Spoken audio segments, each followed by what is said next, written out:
கர்த்தருடைய பரிசுத்த நாமத்திற்கு ஸ்தோத்திரம். இன்னைக்கு நம்ம ஏசாயா 1வது அதிகாரம் 22வது வசனத்தை தியானிக்க இருக்கிறோம். ஏசாயா 1:22 ஜெபத்தோடு இந்த செய்திக்குள்ளே கடந்து செல்வோம். இயேசு என்னும் திரு நாமத்திற்கு எப்போதுமே மிக சோஸ்திரம். வானிலும் புவிலும் மேலான நாமம் வல்லமையுள்ள நாமம் அது. வானிலும் புவிலும் மேலான நாமம் வல்லமையுள்ள நாமம் அது. துயர் சொல்லி துதித்திடும் நாமம் அது. துயர் சொல்லி துதித்திடும் நாமம் அது. இயேசு என்னும் திரு நாமத்திற்கு எப்போதுமே மிக சோஸ்திரம். வேதாளம் பாதாளம் யாவையும் ஜெயித்த வீரமுள்ள திருநாமம் அது.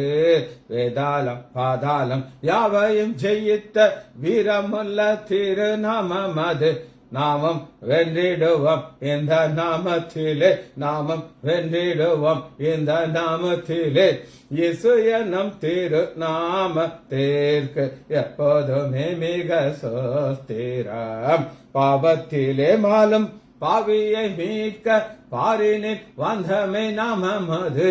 பாவத்திலே மாலும் பாவியை மீட்க பாரினில் வந்தமை நாமம் அது. பர லோகத்தில் சேர்க்கும் நாமம் அது. பர லோகத்தில் சேர்க்கும் நாமம் அது. இயேசு என்னும் திரு நாமத்திற்கு எப்போதுமே மிக சோஸ்திரம். உத்தம பக்தர்கள் போற்றி துதித்திடும் உன்னத தேவானின் நாமம் அது. உத்தம பக்தர்கள் போற்றி துதித்திடும் உன்னத தேவானின் நாமம் அது. உலகெங்கும் ஜொலித்திடும் நாமம் அது. உலகெங்கும் ஜொலித்திடும் நாமம் அது. இயேசு என்னும் திரு நாமத்திற்கு எப்போதுமே மிக சோஸ்திரம். இயேசுவின் நாமத்தினாலே ஜெபங்கள் பிதாவே, ஆமென். கர்த்தருடைய பரிசுத்த நாமத்திற்கு ஸ்தோத்திரம். ஜெயந்தி அக்கா எங்க சம்பந்தி அம்மா praise lord. Nagarathnam Ammal praise lord. Leela praise lord. Maria sister praise lord. Daniel Rajesh praise lord. இங்க நம்ம ஏசாயா 1வது அதிகாரம் 22வது வசனத்தை தியானிக்க இருக்கிறோம். உன் வெள்ளி களிம்பாயிற்று, உன் திராட்சை ரசம் தண்ணீரால் கலப்பாயிற்று. உன் வெள்ளி களிம்பாயிற்றுங்கிறதுக்கு ஒரு பேசிக்கான ஒரு கருத்தை உங்களுக்கு நான் சொல்லித்தரேன். ஒரு வெள்ளி பிளேட் அல்லது ஒரு வெள்ளி கப் உங்க கையில் இருந்துச்சுன்னா அதை நீங்க டெய்லி அதை யூஸ் பண்ணி அதை தொடச்சி அதை யூஸ் பண்ணீங்கன்னா அது அப்படியே பல பல பல இருக்கும். ஆனா நீங்க என்ன செய்றீங்க, உள்ளதுக்கு போட்டீங்க. சில வருஷத்துக்கு முன்னாடி என் மக சொன்னான், எப்பா ஒரு அழுக்கு பிடிச்ச ஒரு பிளேட் இருந்துச்சு. என்னடா அழுக்கா இருக்கு, இது நம்ம பிளேட்டு தானா அப்படின்ட்டு தொடச்சு பார்த்தா, எப்பா அது வெள்ளி பிளேட்டுப்பா அப்படிங்கிறா. இதாங்க கான்செப்ட். நீங்க அனுதினமும் தேவனோட கூட இருந்து ஜெபம் பண்ணி துதித்து அவரோடு உருவாடி அவரையே நீங்க நினைத்து கொண்டிருந்தீங்கன்னா அந்த வெள்ளி களிம்பாக மாறாது. இப்ப கோல்டு அப்படி கிடையாது. கோல்டு எத்தனை வருஷம் வைங்க, அது கோல்டா தான் இருக்கும். அதுல களிம்புன்னு வராது. காரணம் என்ன அப்படின்னு கேட்டீங்கன்னா, அதனுடைய அணுக்கள் அந்த இது ஃபார்ம் பண்ணது அந்த மாதிரி ஆண்டவர் உண்டு பண்ணியிருக்கிறார். இரும்பு அப்படி கிடையாது. அப்படி வச்சீங்கன்னா தண்ணீரோட மிக்ஸ் ஆயிடுச்சுன்னா அது துருப்பிடிச்சிடும். அப்ப தன்மையில இந்த வெள்ளிக்கு ஒரு தன்மை இருக்குது, துருப்பிடிக்காது. தொடச்சா மறுபடியும் அப்படி பல பல பலன்னு வந்துடும். அதனாலதான் ஒரு கான்செப்ட் சொல்கிறார், உன் வெள்ளி. உன் வெள்ளினா நம்ம ஆண்டவர் வெள்ளியாக பார்க்கிறார். எப்பா நீ என் கூடயே கனெக்ட் ஆகியே இருந்தேன்னா நான் உன்னை ஆசீர்வதிச்சுட்டே இருப்பேன். நான் உன்னை ஆசீர்வதிக்க அப்படியே நீ பல பல பல பல இருக்கும். அப்படி பார்த்தானா என் முகம் அதுக்கு தெரியும். செகண்ட், உன் திராட்சை ரசம் தண்ணீரால் கலப்பாயிற்று. இது டைல்யூஷன்.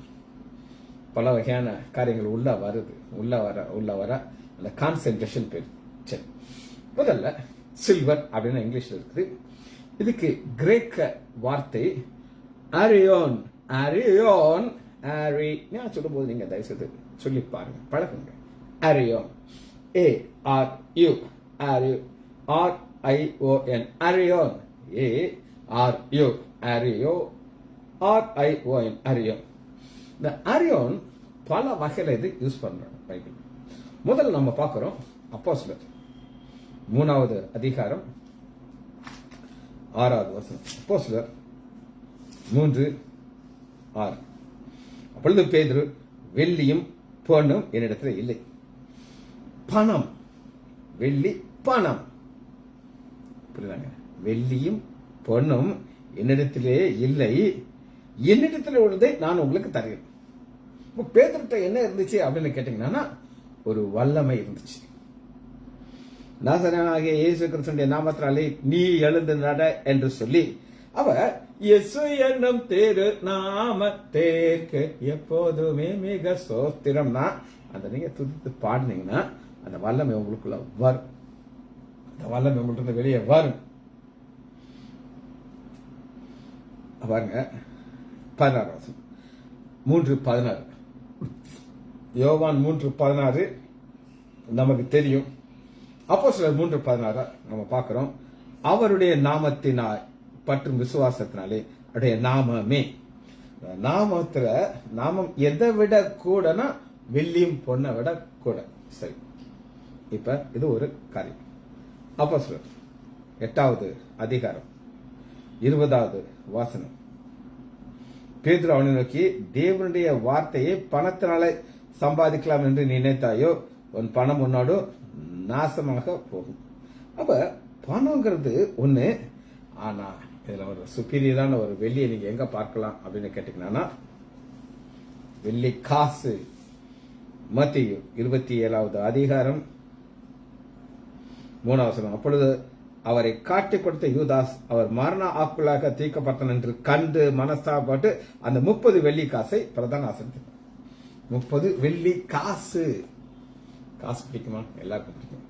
அவருங்க அந்த வெள்ளி காசு ஒருத்தருடைய கையில் இருந்தாருன்னா அவர் அதை இன்னொருத்தர் கொடுப்பார். சும்மா கிடையாது, விற்கிறார். அவரை இன்னொருத்தர் அப்படியே கை மாறிக்கிட்டே இருக்கும். கை மாறிக்கிட்டு இருக்கும். அந்த கை மாறிக்கிட்டே இருந்தானா அது களிம்பாக மாறாது. It's always in use. வெள்ளி காசு, அரியோன். அரியோன். சரி, இந்த அரியோனுக்கு அடுத்து ஒரு இணையான வார்த்தையை நான் உங்களுக்கு சொல்லி தரேன். இது என்னன்னா அக்ரியோஸ்.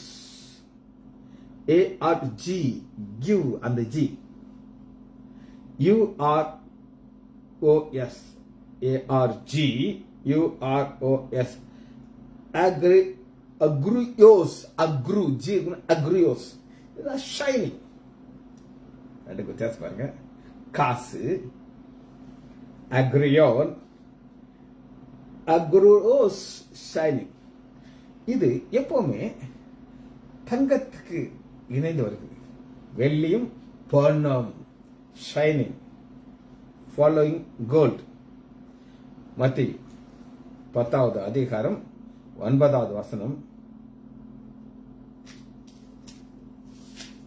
மத்தேயு 10:9.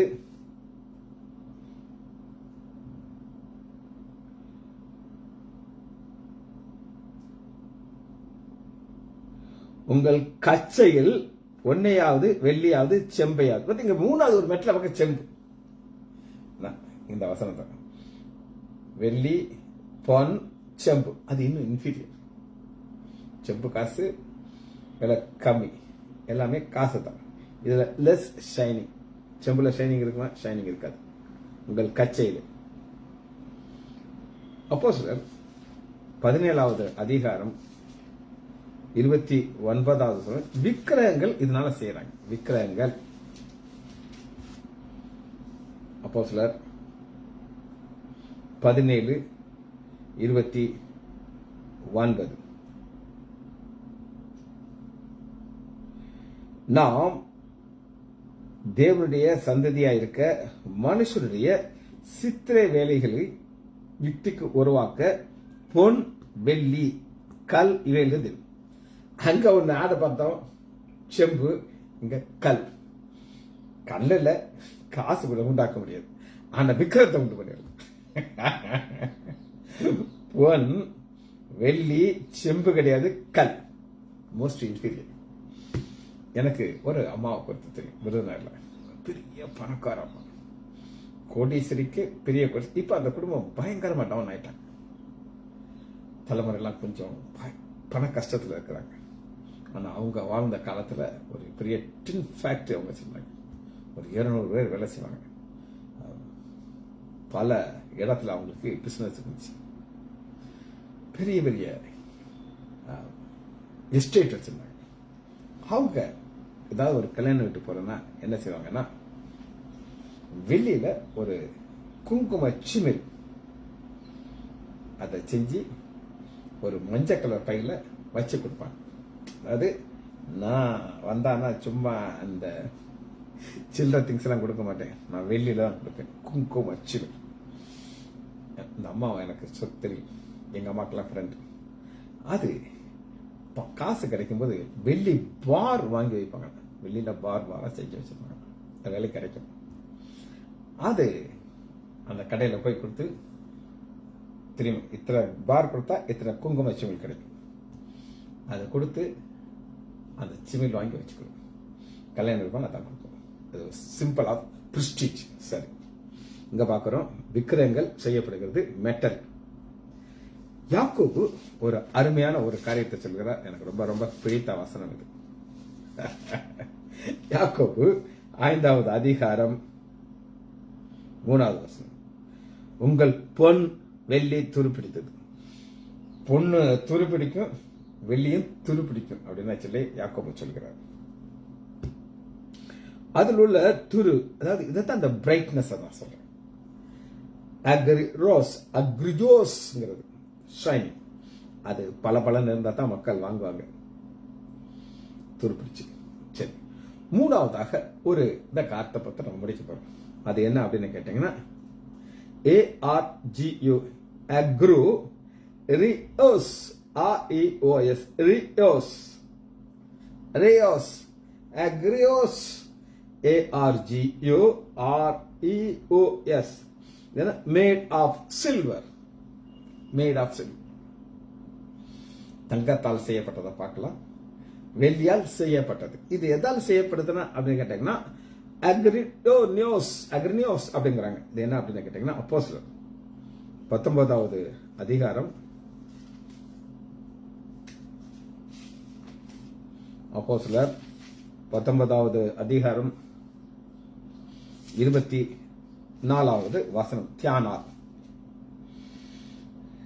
எப்படி தெமேத்திரியு என் பேர் கொண்ட ஒரு தட்டான் தியானால் கோயிலை போல வெள்ளியினாலே சிறிய கோயில்களை செய்து. மேட் ஆஃப் கோயில் எதனால செய்யறோம்? வெள்ளினாலே. நான் ஒரு தடவை ஆக்ரா போயிருந்தேன், ரொம்ப வருஷம் ஆச்சு. அப்ப நாங்க அங்க போயிருந்தப்ப அந்த கைடு எங்களை ஒரு கடைக்கு கூட்டிட்டு போயிடுறோம். அந்த கடையில அந்த மாடல் செஞ்சு வச்சிருக்காங்க, தாஜ்மஹாலுடைய மாடல்.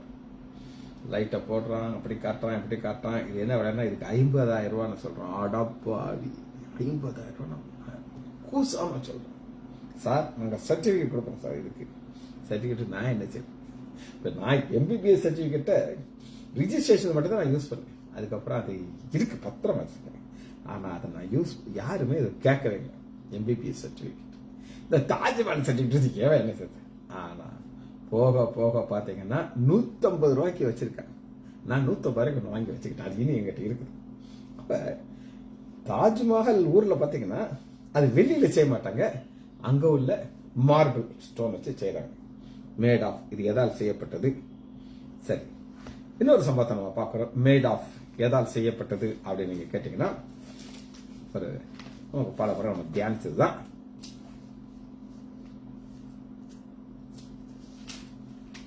எடுத்துக்கணும். நியாயாதிபதிகள் 17வது அதிகாரம்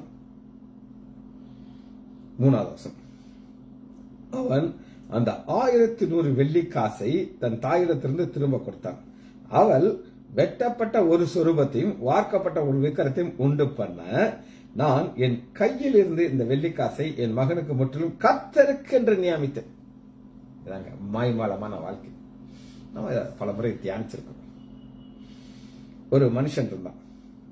அவன் இந்த அம்மா கொய்யா முய்யோன்னு அலறி அடிச்சு அழுகுது. என்ன அழுகுதுன்னா, உன்னிடத்திலிருந்து 1100 வெள்ளிக்காசு களவு போயிட்டு அதை குறித்து என் காது பட நீ சாபமிட்டாய, அந்த பணம் இதோ இருக்கு. கேட்டுக்கோங்க, சாபம் அம்மா வயலிருந்து வந்த உடனே இவனால வச்சிருக்க முடியல, கொடுத்துட்டாரு. கொடுத்த உடனே ஃபுல்லா கொடுக்க மாட்டாரு. என் மகனே, நீ கர்த்தரால் ஆசை. இவங்க வார்த்தைக்கு வந்து ஆண்டவர் தான் சொல்லுவாங்க, ஆனா செய்கை வித்தியாசம் இருக்கும். என்ன செய்தாங்க அப்படின்னு கேட்டீங்கன்னா, அவன் அந்த 1100 வெள்ளிக்காசை தாயிடம் திருப்பி கொடுத்தான்.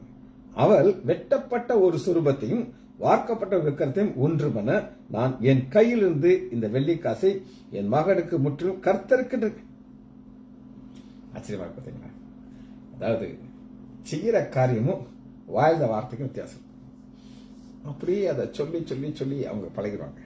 சரி, அவள் அந்த வெள்ளிக்காசை தன் தாய்க்கு திரும்ப கொடுத்தாள். அப்பொழுது அவள் தாய் இந்த 200 வெள்ளிக்காசை எடுத்து 1100 என்னாச்சு, 200 மாறிடுச்சு. 200 வெள்ளி காசை எடுத்து தட்டான் கையில கொடுத்தார். அவன் அதை வெட்டப்பட்ட ஒரு விக்கிரத்தையும் உண்டு பண்ணி அதை மீகாவின் வீட்டிலே வைத்தான். மீகா வீட்டுல ஒரு கோயிலா மாறிடுச்சு. நல்ல பிசினஸ். அந்த நேரத்துல பாத்தீங்கன்னா ஒரு ஆள் போயிட்டு இருக்கான், ஒரு மனுஷன் போயிட்டு இருக்கான். அவனை கூப்பிட்டு 7வது வசனம் பாருங்க, யூதாவில் உள்ள பெத்லேஹேம் ஊரானாகிய லேவியராக ஒரு வாலிபன் அங்கே தங்கினான். அவன் எங்கேயாவது ஊர் தெரிஞ்சு போயிட்டு இருக்கோம்னா இங்க வரன்னு சொல்லி, நீ எதுக்காக இருக்கு, நான் உனக்கு ட்ரெஸ் கொடுக்கறேன்னு சொல்லி உட்கார வச்சிட்டான். சரி, இது நியாயாதிபதிகளை பார்க்கணும். கடைசியா ஒரு வசனத்தை வாசி இந்த ஸ்டடியில் பட்டப்படும். எரேமியா 6வது அதிகாரம் 30வது வசனம், 6:30. அவர்கள் தள்ளுபடியான வெள்ளி எனப்படுவார்கள், கர்த்தர் அவர்களை தள்ளி விட்டார். தள்ளுபடி அப்படின்னா என்ன அர்த்தம்? ரிஜெக்டட் குவாலிட்டி அப்படின்னு. நிறைய காரியங்கள் எக்ஸ்போர்ட் பண்ணுவாங்க. எக்ஸ்போர்ட் பண்ணும்போது அதை ஒரு சின்ன டிஃபெக்ட் இருந்தா அதை தள்ளி விட்டுறாங்க, ரிஜெக்டட் சொல்லி. ரிஜெக்டட்னா ஆண்டவர் இவங்களை என்ன செஞ்சாரு, அக்செப்ட் பண்ணல, தள்ளி விட்டுட்டாங்க. சரி, இப்ப நம்ம எதை பார்த்தாச்சு அப்படின்னு கேட்டீங்கன்னா, எபிரிய ஸ்டடி பார்த்தாச்சு.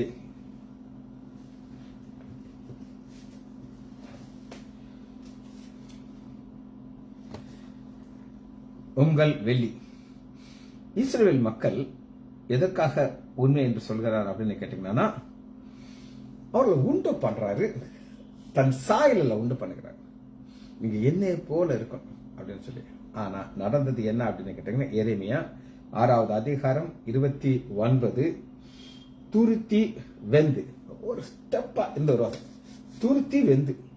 துருத்தினா என்ன அப்படின்னு கேட்டீங்கன்னா, மத்திய 9வது அதிகாரம் 17வது வசனத்துல 2 வகையான துருத்திய ஆண்டவராக இயேசு கிறிஸ்து சொல்கிறார். பழைய துருத்தி, புதிய துருத்தி. பழைய துருத்தில பழைய ரசத்தை வைக்கணும், திராட்சை ரசத்தை. புதிய துருத்தில புதிய திராட்சை ரசத்தை வைக்கணும், ஏன்னா கிழிஞ்சி அது வேஸ்டா போயிடும். இந்த துருத்திங்கிறது கண்டெய்னர். துருத்தி வெந்து, அந்த துருத்திய வெந்து போச்சுன்னா அது நூல்ல இருக்கிற ஆசீர்வாதம் தங்காது. இன்னைக்கு உங்களுக்கு ஒரு ஆசீர்வாதம் தங்கணும்னா உங்க துருத்தி சேஃபா இருக்கணும். துருத்திங்கிறது இருதயம். அங்க இந்த இருதயத்தை தான் நம்ம பார்க்கிறோம் துருத்தி அப்படின்னு சொல்லி. வசனத்தை வாசிப்போம். மத்தேயு 9வது அதிகாரம்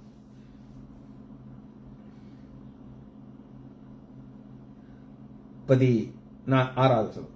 ஒருவன் கோடி துணியை பழைய வஸ்திரத்தோடு இணைக்க மாட்டான், இணைத்தால் கிழிஞ்சு போயிடும்.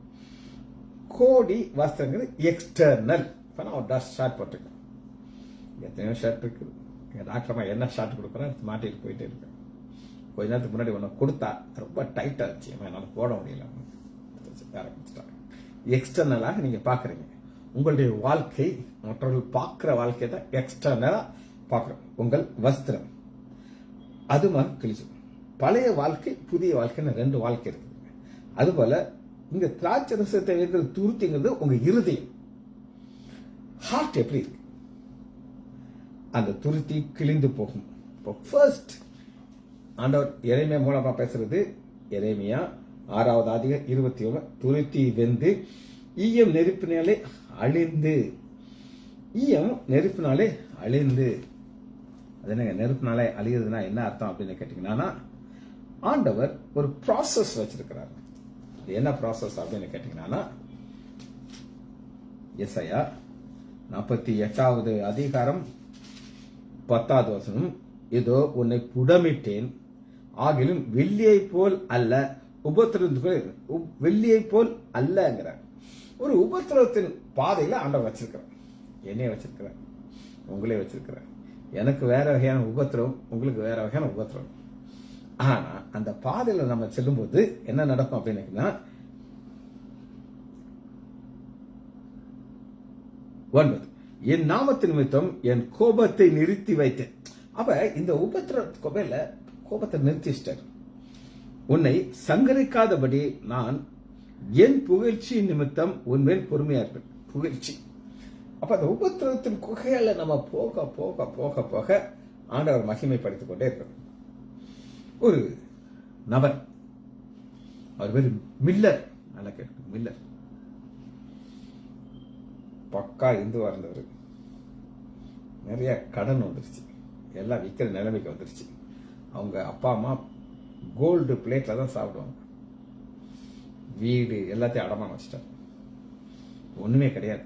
ஒரு கார் வச்சிருக்கிறாங்க. அந்த காரும் போக வேண்டிய ஸ்டேஜில் இருக்கு. அந்த நேரத்தில் இவர் இஸ்ரேல் போறார். அது யாருக்கோ கொடுக்க வேண்டிய ரூபாயா அதை அமைக்கிட்டார். போய் அங்க போனவர் இந்த இயேசு கிறிஸ்துனா அவர் கற்பனை கதையை நினைச்சிட்டு இருந்திருக்காரு. ஆனா இங்கதான் இயேசு வாழ்ந்தாரு, இந்த யோர்தான் இதெல்லாம் ஞானஸ்தானம் எடுத்தாருன உடனே அவருக்குள்ள ஒரு விசுவாசம் வந்துருச்சு. வந்து கையில இருக்க அந்த கருப்பு காரெல்லாம் கலத்தி போட்டுட்டு அங்கேயே ஞானஸ்தானம் எடுத்தார். நம்முடைய சிஎஸ்ஐ ஆலயத்துக்கு வருவார். ஒரு பட்டுக்கிடத்துல உட்காந்துப்பார். ஒரு ஸ்டேஜில் ஒரு வைராக்கியமெல்லாம் அவரை விட்டு போயிடுச்சு. அந்த வெள்ளி களிப்பாக மாற ஆரம்பிச்சிச்சு. திரும்பி விக்கிரகத்தை போனார். விக்கிரகத்தை என்னைக்கு போனாரோ சூழக்கிற ஒரு பெரிய வீடு, அவர் அந்த வீட்டுக்கு போயிருக்கேன். அதை ஒரு நாள் எவ்வளோ ஒருத்தன் அதை என்ன பண்ணாரு, மாட்டிட்டு வச்சுட்டார், அடகு வச்சிட்டார். அவன் என்னைக்கு ஆண்டவர் விட்டுட்டு போனாரோ ஆண்டவர் தன்னுடைய பாதுகாப்பு எடுத்துட்டார். உள்ள அடி அடின்னு அடிச்சு துரத்தி விட்டார், கதவை போட்டிட்டார். ஒரு தடவை நான் வீட்டுக்கு போயிருக்கும்போது அவர் எனக்கு காட்டார். ஒரு ரூம்ல அவர் ட்ரெஸ்ஸிங் ரூம்ல விட்டுறாரு. அப்படி பெரிய திருந்த மாதிரி வச்சிருக்காரு. இங்க இருந்து ஆரம்பிக்கிறார். அவர் சொல்றாரு, சார் இதுல 400 ஷர்ட் நான் அப்படியே அடுக்கி வச்சிருக்கேன். Pant shirt.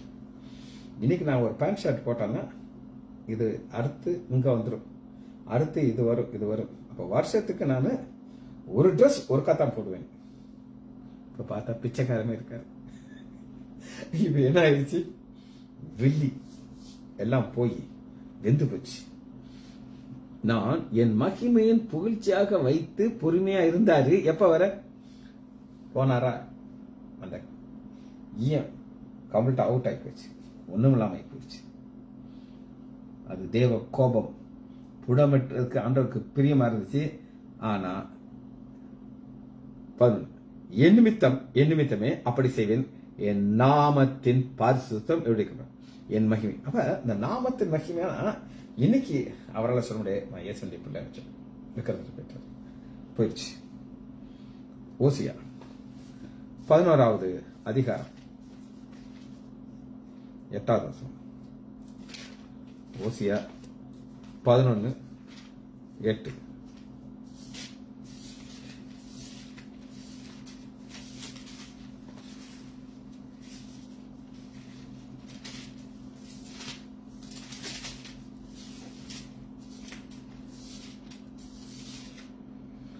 பக்கம் 057. இப்பிராயுமே நான் உன்னை எப்படி கைவிடுவேன். அதாவது கைவிடுற சூழ்நிலைங்கிற ஒரு சூழ்நிலை வருது. எப்படி நான் உன்னை ஆத்மாவை போல ஆக்குவேன், எப்படி நான் உன்னை செபுலனை போல வைப்பேன். என் இருதயம் எனக்குள்ளே குழம்புகிறது. இருதயம் குழம்புகிறது, நமக்கு குழம்பலாம். இதா இப்படி சொல்லுவா அப்படி சொல்லுவா. எந்த ஆண்டவருக்கு குழம்ப கூடாது. ஏன் குழம்புச்சு அப்படின்னு நீங்க கேட்டீங்கன்னா, ஒவ்வொரு அதிகாரத்திலும் ஒரு வசனத்தை நம்ம டக்குனா பார்க்க போறோம். ஓசியா 1வது அதிகாரம் 9வது வசனத்துல 1:9, ஏனென்றால் நீங்கள் என் ஜனம் அல்ல, நான் உங்கள் தேவனாய் இருப்பதில்லை. கைவிடுறார். அவருடைய கோபத்துல கைவிட்டதுக்கான நீ ஏன் ஜனமே இல்லைன்றார். எவ்வளவு ஒரு கஷ்டமான காரியம் பாருங்க. நான் சொன்ன மீன் இருக்காதான் இங்கே நடக்குது. 2வது அதிகாரம் 4வது வசனத்துல அவர்கள் சோர பிள்ளைகள், இக்காலத்தப்புறம் வேசி பிள்ளைகள்னு சொல்லி அவங்களை சர்டிபிகேட் கைவிட்டதுக்கு காரணம் 2வது காரணம். அடுத்து பாருங்க, அடுத்த காரணத்தை 8வது வசனத்துல பார்ப்போம். தனக்கு நான் தானியத்தையும் திராட்சரசம் எண்ணெயையும் கொடுத்த வேண்டும், தனக்கு நான் வெள்ளியையும் பொன்னையும் பெருக பண்ணிடுவேன். எல்லா ஆசீர்வாதத்தை கொடுத்திருக்காரு. ஆனா பாருங்க, வெள்ளியும் பொன்னையும் பெருக பண்றாரு. அந்த அளவு ஆண்டவர் ஆசீர்வச்சிருக்காரு. ஆனா மறந்து விக்கிறது பண்ணோன்னா ஆண்டோட கோபம் வந்துருச்சு. 13வது வசனம், விசாரிப்பு நாள் அப்படின்னு ஒண்ணு இருக்கும். அவளை விசாரிப்பேன். அன்னைக்குதான் பிரச்சனையே வரும். இன்னைக்கு வெள்ளியும் பொண்ணும் ஏகப்பட்டதா இருக்குது, ஒரு நாள் வரும். 3வது அதிகாரம் 3வது வசனத்துல பாத்தீங்கன்னா, எனக்காக காத்திரு, நான் உனக்காக காத்திருப்பேன். ஒரு நாள் நியாயத்திற்பனைக்கு காத்திருக்கணும். இன்னைக்கு நம்மள ஆண்டவர் ஆசீர்வச்சிருக்கிறாரு. மைண்ட் ஃபுல்லா அவர் தான் இருக்காரு. புதிய புதிய ஆசீர்வாதத்தை கொடுக்கிறார், புதிய புதிய டீச்சிங் கொடுக்கிறார். 4:1 நாலேஜ் ஆஃப் காட், கர்த்தரை குறித்த தேவனை பற்றி அறியவில்லை. நான் சொன்ன மேல இருக்கு, ஆண்டவருக்கு நல்லா தெரியும். ஆனா பிசாசுக்கு போனாரு, எல்லா ஆசீர்வாதம் போயிடுச்சு. நாலேஜ் கிடையாது. 5வது அதிகாரம் 4வது வசனத்துல ஒரு வேசித்தனத்தின் ஆவி இருக்கிறது. வேசித்தனத்தின் ஆவினா அந்த ஆவி என்ன சொல்லும்? சொல்ல வேண்டாம்ப்பா, திரும்ப விக்கிறதுல போக சொல்லும். அது வேசித்தனம் போயிடுச்சு எல்லாம். 6வது அதிகாரம் 4வது வசனம், பக்தி விடியற் காலத்தில் பனியை போல இருக்கு. பனி எவ்வளவு நேரத்தில் இருக்குங்க? வெயில் வந்தா ஓடிய போயிருக்கு, பிரச்சனை வந்தா ஓடிய போயிருக்கு. ஆனா பனியை போல இருக்க அப்படிங்கிறார் ஆண்டவர். அது டிசப்பியர் ஆயிடும். 7வது அதிகாரம் 2வது வசனம், உங்கள் பொல்லாப்பெல்லாம் நான் நினைவிலே வைத்திருக்கிறேன். ஆண்டவர் நினைவில் வச்சிருப்பாரு. யாரை ஆசீர்வதிக்கணும், யாரை கைவிடணும் அவருக்கு தெரியும். 7:11 நீ பேதையை போல புறாவை போல இருக்கிற. பேதையான புறா, அந்த புறா யாரு கூப்பிட்டாலும் அங்க போயிடும். அதுக்கு எதிர்த்து நிற்க தெரியாது. அது ஒரு சாதுவான ஒரு பறவை. ஆனா ஆண்டோட காரியத்தில் நமக்கு ஒரு வைராக்கியம் இருக்கும். 8:1 கர்த்தருடைய வீட்டின் மேல் சத்துரு கழுகை போல் பறந்து வருகிறான். நமக்கு தெரியும், சத்ரு பறந்து வரக்கூடாதுன்னா எல்லாத்தையும் கரெக்டா பாத்தீங்கன்னா சத்ரு வராது. 9:3 திரும்பவும் எகிப்துக்கு போவான். எகிப்துல இருந்து அடிமையாக்கி ஆண்டவர் கொண்டு வந்து ஆசீர்வதிக்கிறாரு. திரும்ப அங்க போயிடும். ஏன்? அந்த எகிப்துல இருக்கிற மச்சம் கொம்படிக்கா தான் பெருசா தெரியும். கோ பேக் ஆண்டவர் தெளிவா சொல்லுகிறார்.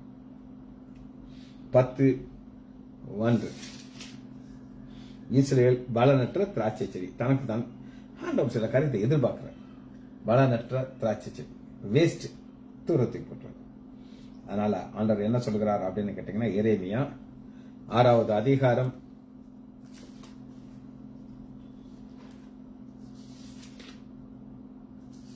6:30 அவர்கள் தள்ளுபடியான வெள்ளி, தள்ளுபடியான வெள்ளி ஆண்டவர் தள்ளிட்டார். அப்ப இதுக்கு ஒரு வசனத்தை காட்டுறோம். மத்திய 5வது அதிகாரம் 13 ஆண்டவர் உப்பை சொல்லுகிறார். உப்பு சாரம் மட்டும் போனா வெளியில தான் தூக்கி போறோம். மக்கள் அதை மிதிச்சுட்டு போயிடுவாங்க. ஏன்னா உப்புக்கு ஒரு சப்ஸ்டியூட் கிடையாது. அந்த சாரம் போச்சுன்னா வேஸ்ட். இங்கேயும் அந்த வெள்ளி எப்ப களிம்பா மாறிடுச்சோ அந்த தள்ளுபடி ஆக்கிடுவாரு, வேஸ்ட். ஆண்டோடைய பிள்ளைகள் எப்படி இருக்கணும்னு சொல்லி ஆண்டவர் எதிர்பார்த்தார் அப்படின்னு நீங்க கேட்டீங்கன்னா, புலம்பல் 4வது அதிகாரம் ஐயோ பொன் மங்கி பசும்பொன் மாறி, இது மாறக்கூடாது, மாறிடுச்சு. பரிசுத்த ஸ்தலத்தில் உள்ள கற்கள் சகல வீதியில கல்ல போய் தூக்கி கொட்டுட்டாங்க. தங்கத்துக்கொப்பான விலையேறப்பட்ட சியோன் குமாரத்தி குயவண்டே கை, அந்த மாதிரி அது வேஸ்டா போச்சு. ஆண்டவரால் அதை அக்செப்ட் பண்ண முடியாது. கடைசியாக திராட்சை ரசத்தை மட்டும் வாசிச்சு இதை முடிக்க போகுது.